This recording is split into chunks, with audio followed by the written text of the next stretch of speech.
अस्सलाम वालेकुम, मेरा नाम लियाकत इलियास है और आप लोग देख रहे हैं मेरा यूट्यूब चैनल। जैसा कि आपको मालूम है, इस चैनल के थ्रू हम नशे के हवाले से अवेयरनेस जो है आगाही आप लोगों तक पहुंचाने की कोशिश करते हैं। आज का जो मेरा टॉपिक है वो है नज़रिया बीमारी। और आज जो हमारे साथ मेहमान मौजूद हैं डॉक्टर शाफ़ी मंसूरी। अस्सलाम वालेकुम डॉक्टर साहब। वालेकुम सलाम। मैं इनको अपने चैनल पे वेलकम करता हूँ। अच्छा, मेरा पहला सवाल है डॉक्टर साहब से, वही है कि बीमारी से क्या मुराद है डॉक्टर साहब, बीमारी क्या है? अस्सलाम वालेकुम। सबसे पहले बहुत बहुत शुक्रिया कि आपने मुझे इनवाइट किया अपने चैनल पे।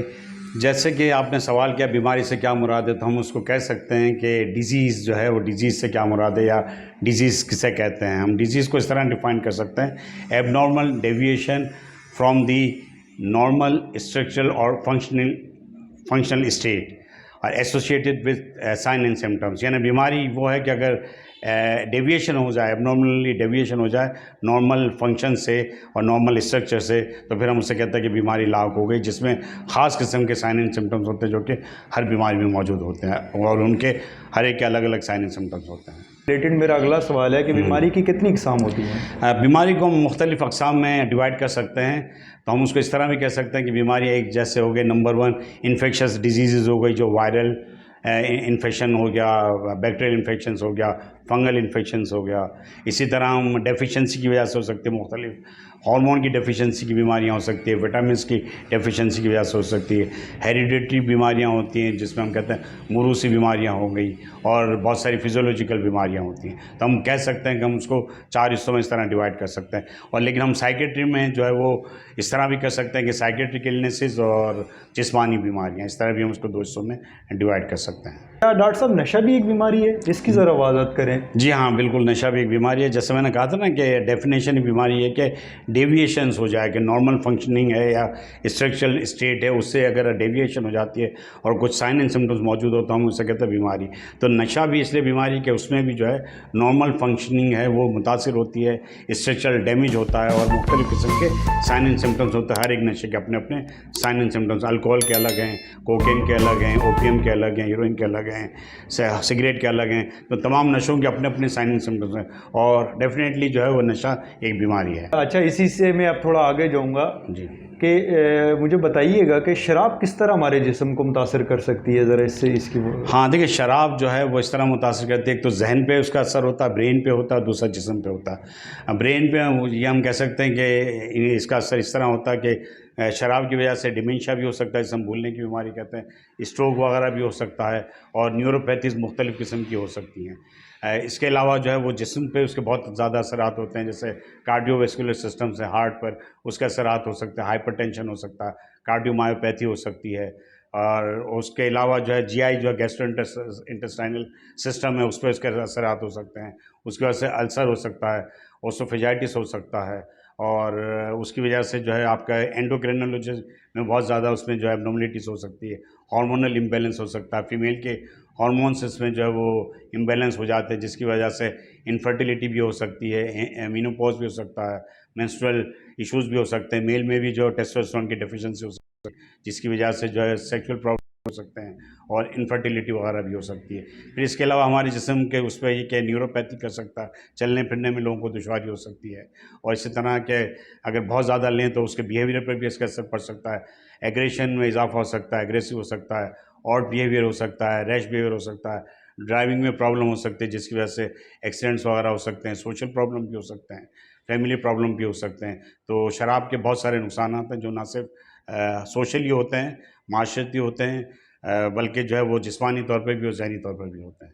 चरस का बताइएगा, चरस किस तरीके से हमारे ऊपर असरअंदाज होती है? अच्छा, चरस के बारे में लोग ये समझते हैं कि ये कोई ख़तरनाक नशा नहीं है और चरस से कोई बीमारी नहीं होती।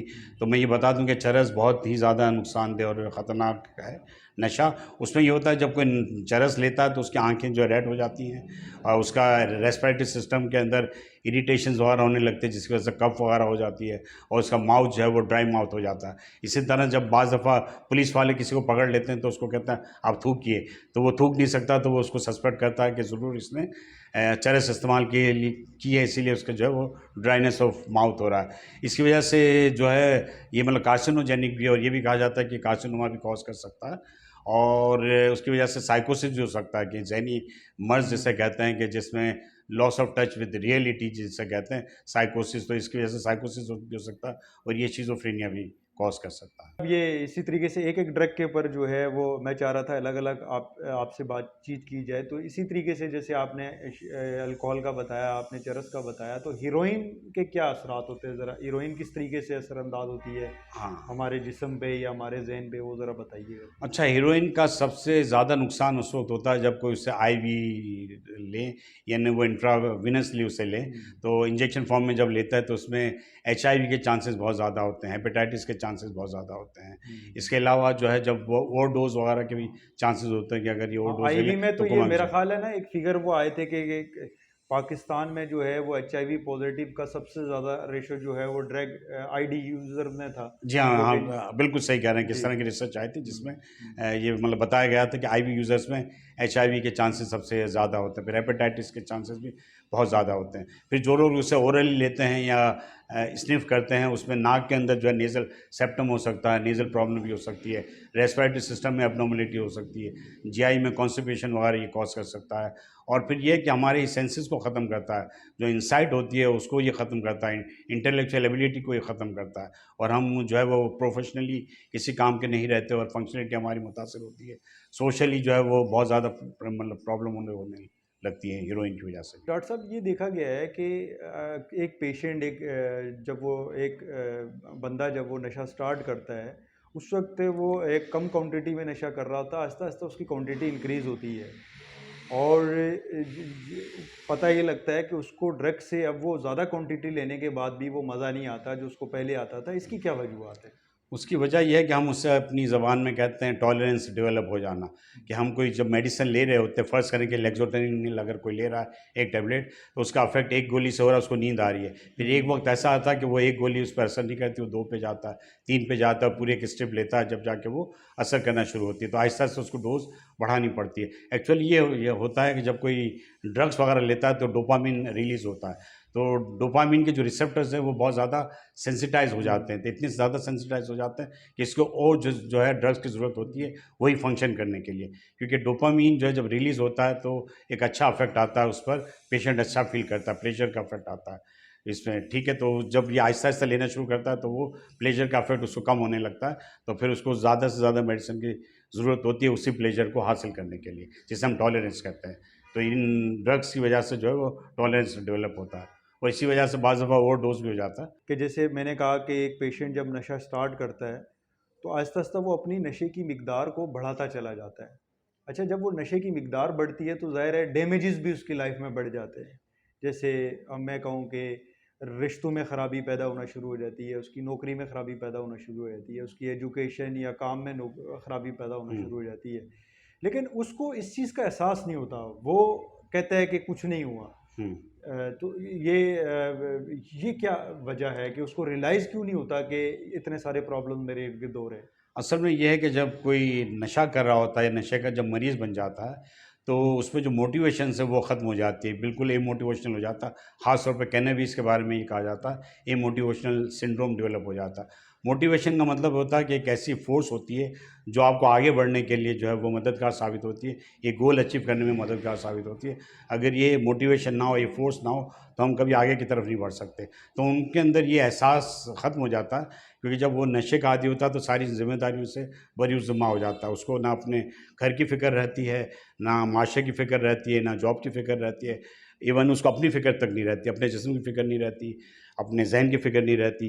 तो वो इन तमाम चीज़ों से जब आरी हो जाता है तो उसका ज़हन भी काम करना छोड़ देता है। फिर वो इनसाइटलेस हो जाता है, वो उसमें ये शऊर ही ख़त्म हो जाता है कि ये मेरे लिए नुकसानदेह है और वो इस कदर उसका आदी हो चुका होता है, क्योंकि एडिक्शन का मतलब ये है कि कंपल्शन और इतनी ज़्यादा हो जाती है, जिसे हम कहते हैं क्रेविंग, कि उसको कंट्रोल करना ही मुश्किल हो जाता है, जिसे हम डिपेंडेंसी कहते हैं कि डिपेंडेंसी में सबसे ज़्यादा ये होता है कि इतनी ज़्यादा कंपल्शन होती है, इतनी ज़्यादा क्रेविंग होती है कि उसको वो कंट्रोल करना चाहे भी तो नहीं कर सकता।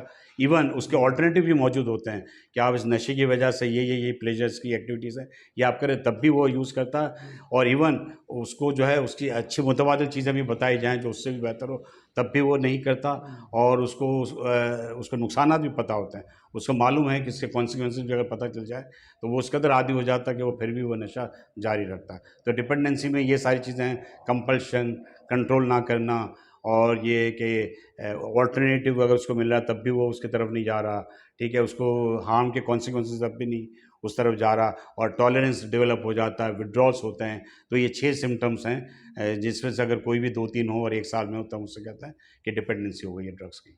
जी, बहुत अच्छा आपने एक्सप्लेन किया इसको। मेरे आखिरी 1-2 सवाल है डॉक्टर साहब कि बीमारी मरीज़ को आखिरकार कहाँ ले जाती है? या हम ये कहें कि जो जो ड्रग यूज़र्स हैं, इनके अंदर खुदकुशी के रुझानात में ये ड्रग किसी तरीके से इज़ाफ़े का बाइस है?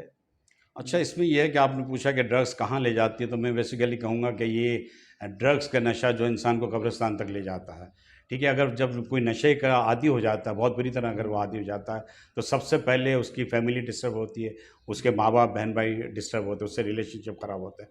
फिर मियाँ-बीवी बच्चे अगर उसके हैं, तो वो रिलेशनशिप में फ़र्क पड़ता है। फिर माशरे में दोस्त यार अगर उसके अच्छे हैं, तो उससे उसका नाता टूट जाता है। अगर वो एजुकेशन हासिल कर रहा है, तो उसकी वो एजुकेशन डिस्टर्ब हो जाती है।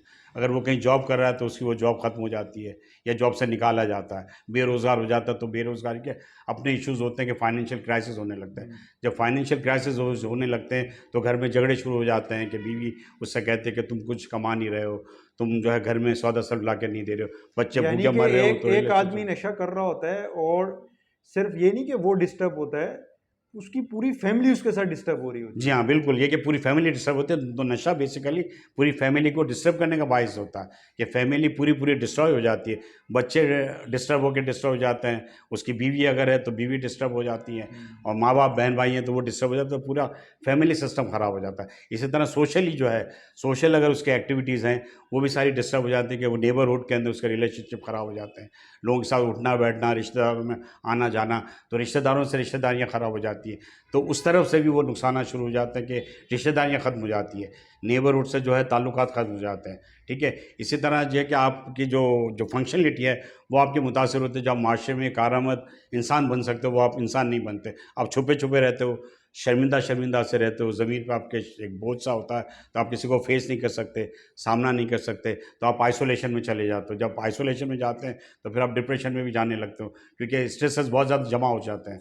आपके सारे रिलेशनशिप ख़त्म हो चुके हैं, फाइनेंशियल क्राइसिस आ चुके हैं, ऑक्यूपेशनली आपकी जॉब जा चुकी है, वो एजुकेशन ख़त्म हो चुकी है, तो आप टोटली डिस्ट्रॉयड हो चुके होते हैं, ख़त्म हो चुके होते हैं। तो फिर अब आप क्या करोगे जब आप डिप्रेशन में चले गए, आइसोलेटेड हो गए, जिस्मानी तौर पे आपको हज़ारों बीमारियाँ लाक हो गई, ज़हनी तौर पे हज़ारों बीमारियाँ लाक हो गई, फिर आपको जो है वो खुदकशी के ख़यालात आने लगते हैं। आप सोचते हैं कि मैं माशरे का अब सबसे ज़्यादा नाकार आदमी हूँ, मैं माशरे का सबसे बेकार आदमी हूँ, मेरे पास कोई होप नहीं है, कोई उम्मीद नहीं है सही होने की, तो फिर ये बीमारी उसको खुदकशी की तरफ ले जाती है। Prevention is better than cure, कि इन लोगों को बचाया जाए और माशरे को भी समझाया जाए हुँ। कि ये बीमारी है, ये सिर्फ़ आदत नहीं है, ताकि ज़्यादा से ज़्यादा उनको एडमिट किया जाए, दाखिल किया जाए, उनके जो सिम्पटम्स जो शुरू किए हैं उसको रिज़ॉल्व किया जाए, जिस्म से वो ड्रग्स को निकाला जाए, विथड्रॉल सिस्टम को ख़त्म किया जाए, उसके बाद उसकी एजुकेशन करके रिहैब किया जाए। रिहैबिलिटेशन से एक पूरा प्रोसीजर होता है, जहाँ उसकी फंक्शनलिटी दोबारा से वापस लाई जाती है, जहाँ वो नशे से पहले थी। तो रिहैबिलिटेशन हमेशा उस वक़्त होगी जब वो कहीं दाखिल होंगे, चाहे वो 3 महीने के लिए हो, 6 महीने के लिए हो या साल के लिए हो। ये ना समझा जाए कि खाली 1 हफ़्ते की अगर मेडिसिन लें तो उससे नशे हुँ। का इलाज हो जाएगा। चलें जी, बहुत-बहुत शुक्रिया डॉक्टर साहब। बहुत अच्छा, यहाँ मैं जैसे नॉर्मली आपने देखा होगा नाज़रीन कि इस चैनल पे जो है वो मैं बातचीत करता हूँ या कोई टॉपिक होता है, लेकिन चूँकि हमारे पास टीम में एक बड़ी वैरायटी है और मेरी कोशिश ये होती है कि मैं आप जो है वो जैसे आज का जो हमारा टॉपिक था नज़रिया बीमारी, तो एक जो है वो प्रोफ़ेशनल अंदाज़ में हम इसको आप तक पहुँचाने की कोशिश करें।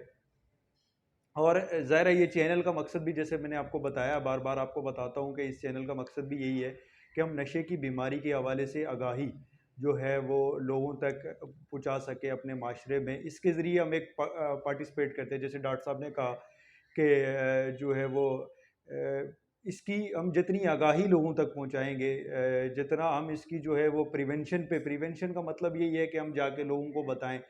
तो हम वैसे दी हीलिंग होम के प्लेटफॉर्म से हम ना सिर्फ यहाँ पेशेंट का ट्रीटमेंट करते हैं, हम मुख्तलिफ कम्युनिटीज़ में जाके स्कूल्स में जाके बच्चों को अवेयरनेस भी देते हैं। तो ये भी एक सोशल मीडिया के थ्रू जो है हमारा ये भी एक ये जो चैनल के थ्रू हमने कोशिश हम कर रहे हैं कि आप लोगों तक नशे की बीमारी के हवाले से आगाही पहुँचा सके। और उम्मीद ये करते हैं कि आप हमारी इन वीडियोज़ को पसंद करेंगे, हमारी इस कोशिश को सराहेंगे। तो नाज़रीन, आपको अगर ये वीडियो पसंद आई है तो इसको लाइक करें, कमेंट करें, शेयर करें। कमेंट में जैसे मैंने आपको कहा था कि अगर आप चाहते हैं कि कोई ऐसा टॉपिक जिस पे आप डिस्कशन चाहते हैं तो वो भी आप हमसे शेयर कर सकते हैं, कमेंट के में आप बता सकते हैं, हम उस पर भी हम बातचीत कर सकते हैं। और इसके अलावा हमारे चैनल को ज़्यादा से ज़्यादा सब्सक्राइब करें, क्योंकि हम नए सोशल मीडिया पे आए हैं, हमें बहुत ज़्यादा ज़रूरत है आप लोगों की सपोर्ट की, ताकि हम इस मैसेज को ज़्यादा से ज़्यादा लोगों तक पहुँचा सकें। बहुत बहुत